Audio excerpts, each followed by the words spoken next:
সন্দেশখালীর ঘটনাতে এবার শেখ শাহজাহান ঘনিষ্ঠ জিয়াউদ্দিন আগার গ্রাম পঞ্চায়েতের প্রধান তার থেকে সহ তার বেশ কয়েকজনের ওপর এবার নজর। ইতিমধ্যেই ঘটনার তদন্ত শুরু করা হয়েছে এবং সন্দেশখালীতে সেখানে ইডির আধিকারিকরা গিয়ে যেভাবে গ্রামবাসীদের সাথে আক্রান্ত হয়েছিলেন এবং সেই ঘটনাতেই জড়িত রয়েছে এই জিয়াউদ্দিন, এমনটাই কিন্তু মনে করা হচ্ছে, যার কারণে জিয়াউদ্দিন সহ বেশ কয়েকজন কর্মীর বিরুদ্ধে মামলা করা হয়েছে। 3 জন ইডি অফিসারের উপর হামলার ঘটনাতেই এই মামলা। ইতিমধ্যেই ঘটনার তদন্ত শুরু করেছে বসিরহাট থানার পুলিশ। সঞ্জিত চক্রবর্তী আমাদের সঙ্গে টেলিফোনে রয়েছেন প্রতিনিধি, বিস্তারিত জানবো। সঞ্জিত, কি ঘটনা ঘটেছে? এই জিয়াউদ্দিন, তার বিরুদ্ধে কি অভিযোগ আনা হয়েছে? দেখো, চলতি মাসের যখন 5ই জানুয়ারি সন্দেশখালী তৃণমূলের নেতা শেখ শাহজাহানের বাড়িতে যখন সাত সকালে ইডি হানা দেয়, সেই সময় তার অনুগামীরা এসে প্রথমে তাদেরকে হেনস্থা, তারপরে তাদেরকে ঘেরাও করে বিক্ষোভ, মারধর, এমনকি মাথা পাখি দেওয়া, পাশাপাশি গাড়ি ভাঙচুর করা হয়। ইতিমধ্যে এই নিয়ে কিন্তু বসিরহাট পুলিশ জেলায় 3টে মামলা রুজু করা হয়। একদিকে ইডি আধিকারিকরা যেমন শেখ শাহজাহান সহ তার অনুগামীদের বিরুদ্ধে এফআইআর করে, অন্যদিকে পাল্টা শেখ শাহজাহানের পরিবার অর্থাৎ পরিচারিকার পরিবার থেকে তারা একটা অভিযোগ করে, পাল্টা ইডি তাদের হেনস্থা করেছে, সাত সকালে গিয়ে বাড়িতে তালা ভাঙার চেষ্টা করেছে। আর পাশাপাশি বসিরহাট পুলিশ জেলায় একটা সুমোটো মামলা করে। এই সুমোটো মামলা করতে গিয়ে পুলিশ দেখতে পায় বিশেষ করে ইডি আধিকারিকরা যেভাবে আক্রান্ত হয়েছে, 3 জনের মাথা ফেটে গেছে। ইতিমধ্যে তুমি জানো বসিরহাটের পুলিশ জেলার যে ডিএসপি সানন্দ গোস্বামী গতকালকেই জিও কমপ্লেক্সে গিয়েছিল, অর্থাৎ সল্টলেকে গিয়ে ইডি আধিকারিকদের বয়ান, যারা আক্রান্ত ইডি আধিকারিক তাদের বয়ান রেকর্ড করার জন্য, যে কোনো কারণে হয়তো বয়ানটা রেকর্ড করতে পারি না, হয়তো ধাপে ধাপে সেটা আগামী করা যাবে। কিন্তু পাশাপাশি যে অনুগামীর কথা বলা হয়েছে, এখনো শেখ শাহজাহান, এখন তো 6 দিন অধরা হয়ে গেছে, শেখ শাহজাহানের কোনো পোস্ট পাওয়া যাচ্ছে না।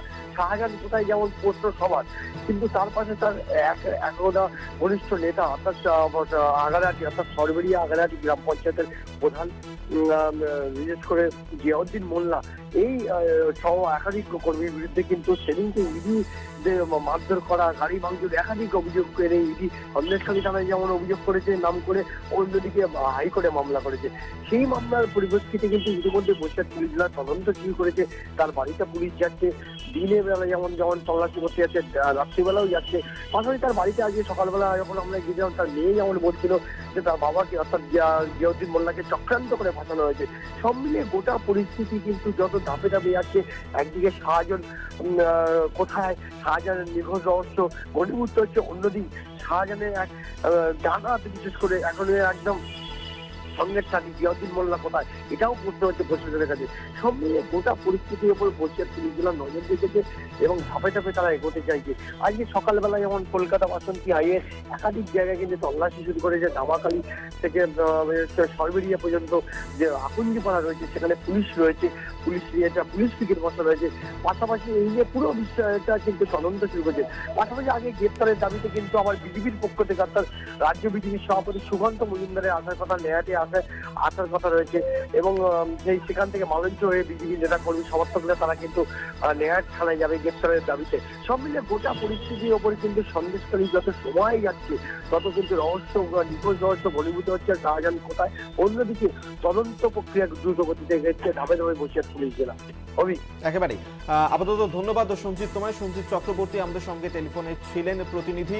এবং এই যে সন্দেশখালীর ঘটনা, যেদিন শেখ শাহজাহানের বাড়িতে ইডির আধিকারিকরা তারা তল্লাশি অভিযান করতে গিয়েছিলেন, সেই সময় যে ভাবে আক্রান্ত হতে হয়েছিল তাদেরকে, সেই ঘটনাতেই অভিযোগ উঠেছে আগার গ্রাম পঞ্চায়েত প্রধান জিয়াউদ্দিন মোল্লার বিরুদ্ধে এবং সেই ঘটনাতেই ইতিমধ্যেই তদন্ত শুরু করেছে বসিরহাট থানার পুলিশ।